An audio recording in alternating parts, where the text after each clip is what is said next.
How to create a year's worth of content.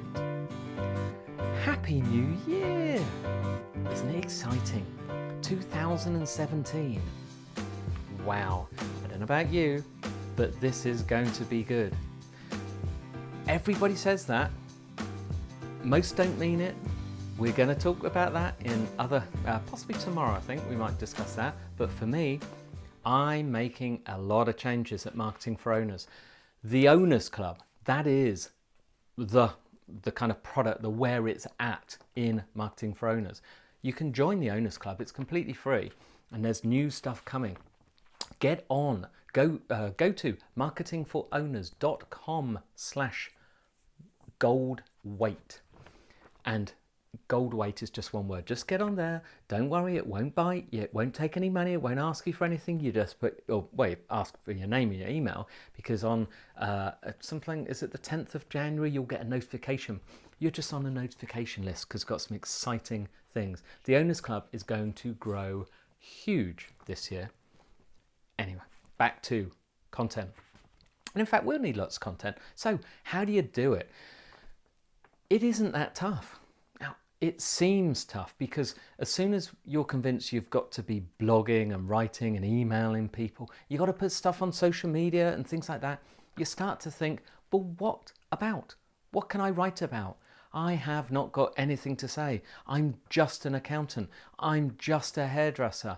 There's hundreds of hairdressers. There's hundreds of landscape gardeners. There's hundreds of this, that, the other. My business is different. No, it isn't. It's all been done before. It's all being done.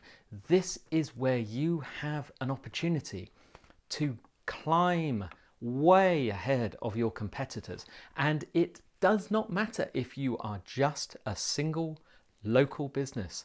There are methods for doing well as a local business online and for succeeding. The whole point of the online thing and the creating content is to make your business life easier. This will be the vehicle to bring new leads and new customers in, to also to nurture and to encourage existing customers to be more repeat customers and to be more lifetime customers. So let me give you some suggestions.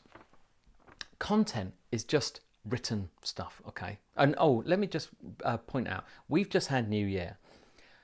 Newspapers, magazines, the TV station, the news stations. Every single year it's going to be New Year. And every single year they have to produce content. What do you think they do? One year do they think, we've got nothing left to say. We said it last year. No, they say it again because it's popular. That's the thing. Remember, would you like to have to say the same thing over and over again? They have to do it all again and sound all keen about it, but they do, and people still listen. So you're not so different. This is not what I'm going to suggest. So think about this. We want you to have a year's worth, and I'm going to give you a whole list. So get your pen and start writing. Although you can actually, by the way, if you are traveling, you're doing a shopping, you're buying groceries, you're in Tesco, whatever, then go to marketingforowners.com/podcast/546, because this is episode 546. Then this is all transcribed and all written out, and you can see it later. Okay, number one, interviews. Just simply interview people. Interview them. Now you can interview them with an iPhone. You can interview them with, like on a camera, like I'm doing this. You can interview them with the audio part and just record it. You can write notes. You can ask someone else to interview them. You can pay a local student. Those students are desperate for beer money or for buying their books. They're coming out with £50,000 loans, student loans. They want money. Offer them something. They don't need to be paid a lot. And some of them are dead clever. And if you think about it, your local university or college probably has a media or journalist section. How about offering them experience of interviewing people? They're going to be brilliant. They are actually taught this stuff and want to do this for a career. Who do you interview? How about your staff? Your staff know everything about the business and about the products. Your customers and potential customers want to know everything about your business and about your products and services. How about your suppliers? Similar thing to your staff. How about your customers themselves? Wouldn't it be pretty cool to get case studies from customers and to find out how they've used your products, how they've benefited from your products? How about potential customers? How about asking them how they could benefit, how they may use, why they may want, etc. What improvements they suggest. How about past customers? Don't forget, past customers don't necessarily leave you because they don't like you. It's possibly because they don't have a need anymore, or because they've moved on to other things, to another job, to another position, things like that, or because things have changed just beyond their control. What about friends in the trade, other colleagues? Do you call them competitors? I'm sure you must have some friends. Are you in a trade association? Don't tell me you don't have any friends. You can interview them. How about industry experts? Now, of course, we're going to teach you how to be an industry expert, but there must be some others you respect. Think of that in your trade association. Do they have a magazine? Who writes articles? They're good. They like the publicity. Who creates, when people write articles, who do they interview? Who's got news? Who's got product news? Now you think, oh, hang on, I'm not going to promote someone else. No, you're going to ask them about the industry.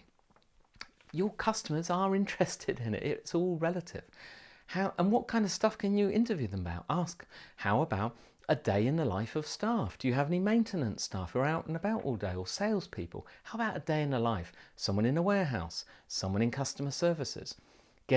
Wouldn't you like to know, if you were buying from a company, how lovely someone in customer services is?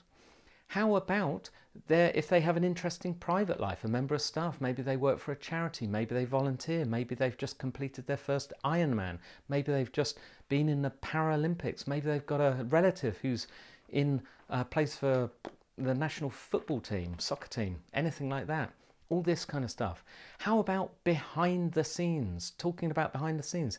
How about how your products work? How about how your services work?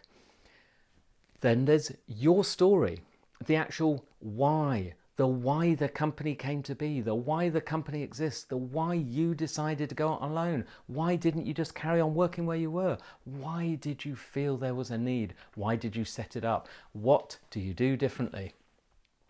Then you can also comment on other people's content and give your opinion on it. This is called curation.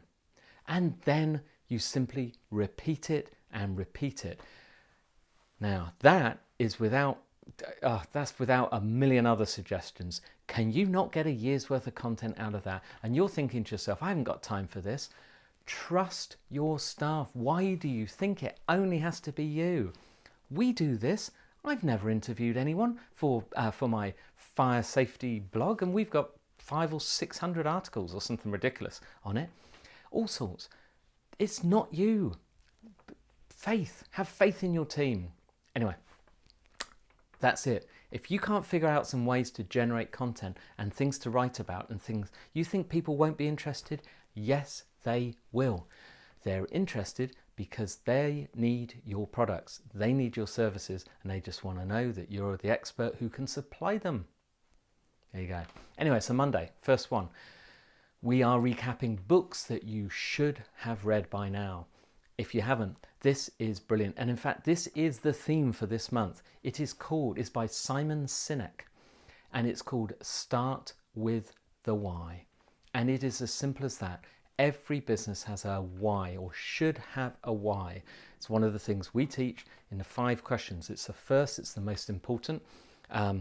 It's hard to understand if you've not tried this and gone into this exercise. You must join the Owners Club to know about this, and the Owners Club has that free level. So go to marketingforowners.com/join. Seriously, don't be scared. You can read the page and choose whether to join or not. It's free. We have a fantastic Facebook group. Dive in, join the gang. I'm going to ask you over and over, because if you're not joining, why not? Why are you here? I'm saying it in a nice way, because It's all for free, and it's just to help you. It's not to con you out of anything, it's to help. Go on, you know it's good for you. I'll be back tomorrow and I'll have another great tip for you.